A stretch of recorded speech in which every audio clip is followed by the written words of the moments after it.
Assalamualaikum warahmatullahi wabarakatuh. Kami dari kelompok 3 ingin menjelaskan tentang sistem monitoring karyawan pada perusahaan yang disusun oleh Alfarel Putra dan Risati, Revi Rupinaratu, Muhammad Dafajani, saya sendiri, Satu Rizky, dan Maulana Haji Bisono Sudaryo.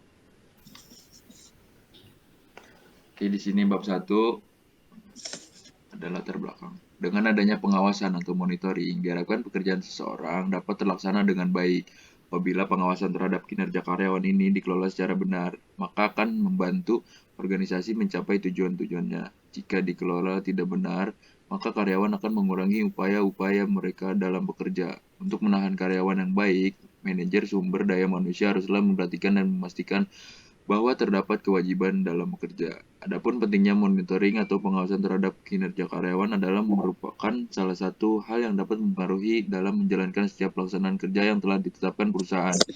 Untuk lebih jelasnya mengenai monitoring atau pengawasan terhadap kinerja karyawan bagi perusahaan dalam meningkatkan semangat kinerja karyawan, maka terlebih dahulu kita harus memahami bagaimana monitoring terhadap kinerja karyawan. Dengan adanya monitoring atau pengawasan yang baik dari perusahaan, maka penyimpangan-penyimpangan yang mungkin terjadi dapat dihindari dan peraturan-peraturan yang diterapkan perusahaan dapat dilaksanakan oleh setiap karyawan. Maka dari itu, kami dari kelompok 3 memutuskan membuat proyek pengembangan sistem monitoring karyawan pada perusahaan. Kasusnya sistem monitoring karyawan pada perusahaan. Penjelasannya sebuah sistem informasi monitoring karyawan terdiri dari 4 user. Ada admin, karyawan, manajer, kepala departemen. Untuk analisis prosedur pada sistem informasi monitoring karyawan ini terdiri dari admin membuat form dan menginput data karyawan. Lalu karyawan mendapat form laporan pekerjaan dan menginput data laporan pekerjaan. Lalu karyawan dapat melihat informasi laporan pekerjaan. Lalu manajer mengambil laporan pekerjaan dari sistem dan manajer akan mengecek laporan pekerjaan. Lalu manajer menginput penilaian kinerja karyawan. Kepala departemen dapat melihat laporan kinerja karyawan dan akan meng-ACC laporan pekerjaan karyawan. Lalu admin, karyawan, dan manajer dapat melihat laporan kinerja karyawan yang sudah di-CC. Selesai. Selanjutnya dilanjutkan oleh Alfarel. Analisis sistem prosedur diagram. Proyek pengembangan sistem monitoring karyawan pada perusahaan. Yang pertama, admin membuat form laporan pekerjaan, menginput data karyawan, setelah itu dimasukkan ke database. Setelah itu, karyawan akan mengambil form laporan pekerjaan ini dari database. Setelahnya, input data form laporan pekerjaan dimasukkan ke database. Setelah itu, manajer akan mendapatkan laporan pekerjaan. Nah, manajer ini akan mengecek laporan pekerjaan ini, terus input penilaian kinerja karyawan. Kepala departemen mendapatkan informasi laporan pekerjaan, laporan kinerja karyawan, terus dia meng-ACC laporan pekerjaan karyawan tersebut. Jadi semuanya admin, karyawan, manajer, kepala departemen dapat melihat informasi laporan kinerja karyawan. Setelah itu selesai. Diagram konteks akan dibacakan oleh Revi Rufinaratu. Baik, selanjutnya saya akan membacakan diagram konteks. Di sini ada admin, input masuknya ke sistem, login, form laporan pekerjaan karyawan, dan data karyawan. Outputnya informasi login, informasi form pekerjaan karyawan, informasi kinerja karyawan, verifikasi login, dan notifikasi. Selanjutnya ada karyawan, inputnya login, data form laporan pekerjaan karyawan. Outputnya informasi form pekerjaan karyawan, informasi kinerja karyawan, verifikasi login, dan notifikasi. Selanjutnya di manajer, inputnya login, penilaian kinerja karyawan, outputnya informasi form pekerjaan karyawan, informasi kinerja karyawan, verifikasi login, dan notifikasi. Kepala departemen, inputnya login dan ACC laporan pekerjaan karyawan. Outputnya informasi kinerja karyawan, verifikasi login, dan notifikasi. Selanjutnya akan dibacakan oleh Alfarel. Ini DFD level 0. Yang pertama, admin input data admin terus dimasukkan ke TB user. Setelah itu admin login terus masukkan TB user. Setelah itu admin akan menginput data karyawan dan akan dimasukkan ke TB karyawan. Yang pertama, karyawan akan login. dan dimasukkan ke TB user. Setelah itu karyawan akan memasukkan logbook, terus dimasukkan ke database logbook. Manajer input penilaian kinerja karyawan. Setelahnya akan dimasukkan ke database penilaian. Kepala departemen ACC laporan. ACC laporan itu akan dimasukkan ke DB penilaian. Selanjutnya akan dibacakan oleh Dava.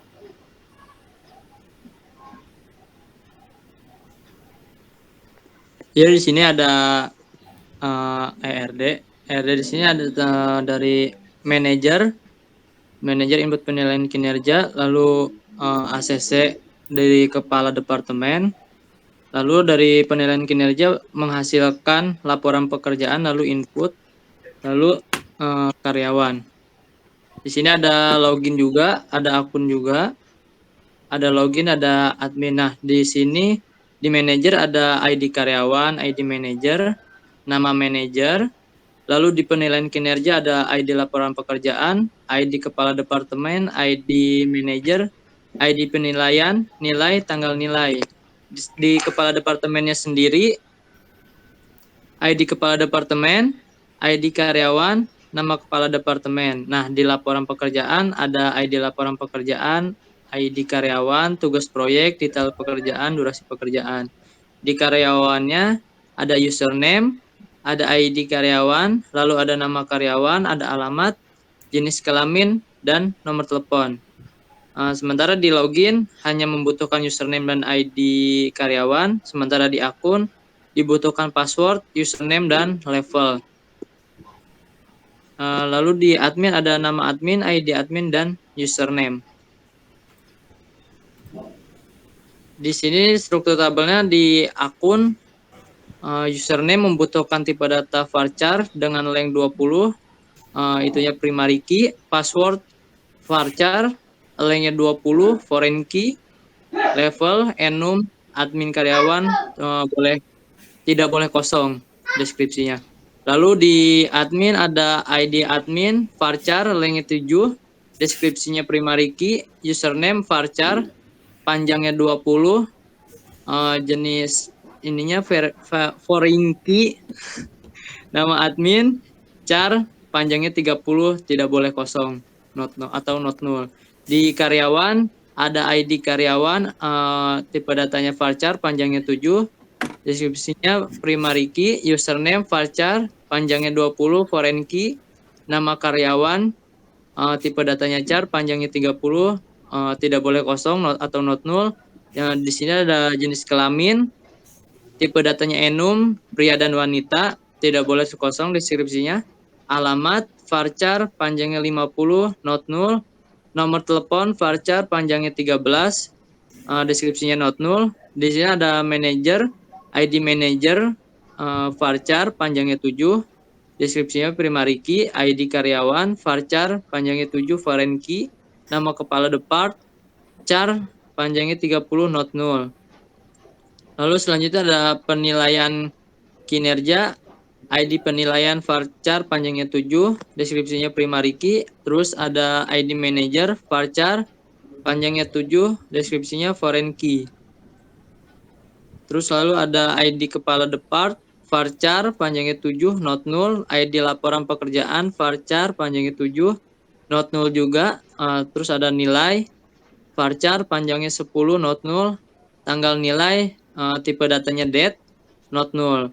Lalu laporan pekerjaan ada ID laporan pekerjaan, varchar, panjangnya 7, deskripsinya primary key, ID karyawan, varchar, panjangnya 7, deskripsinya foreign key. Lalu ada tugas proyek, varchar, panjangnya 50, not null, detail pekerjaan, varchar, panjangnya 50, not null. Lalu ada durasi pekerjaan, varchar juga, panjangnya 40, not null. Ya, selanjutnya oleh Maul. Ya. Oh iya, maaf. Ini flow chart kita ada 4, yaitu yang pertama karyawan, mulai, setelah itu login, dashboard, setelah itu input laporan pekerjaan, informasi laporan pekerjaan, dan selesai. Dan yang kedua ada flow chart admin, Yang pertama mulai, setelah itu login, dashboard, melihat laporan pekerjaan, terus di ACC, laporan pekerjaan karyawan, setelah itu selesai.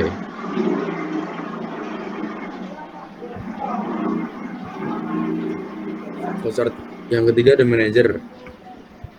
Yang pertama mulai, login, dashboard, melihat laporan pekerjaan, input penilaian kinerja karyawan, dan informasi laporan pekerjaan, setelah itu selesai. Dan yang terakhir kepala departemen. Mulai, login, dashboard, melihat laporan pekerjaan, ACC laporan pekerjaan karyawan, dan selesai. Setelah itu ada interface. Interface akan saya jelaskan. Yang pertama, inilah halaman loginnya. Kita akan memasukkan username dan password sama level. Level ini termasuk ada admin, kepala departemen, manajer, sama karyawan. Setelah itu, setelah dilakukan login, kita akan memasukkan ke dashboard, halaman dashboard. Seperti ini tampilannya. Setelah halaman dashboard, di samping halaman dashboard ini ada laporan.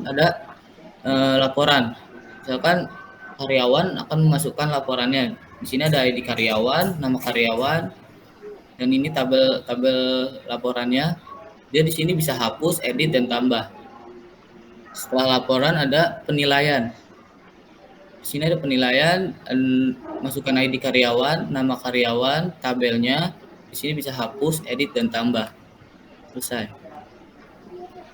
Sekian penjelasan dari kelompok kami. Maaf jika ada salah kata. Assalamualaikum warahmatullahi wabarakatuh. Waalaikumsalam.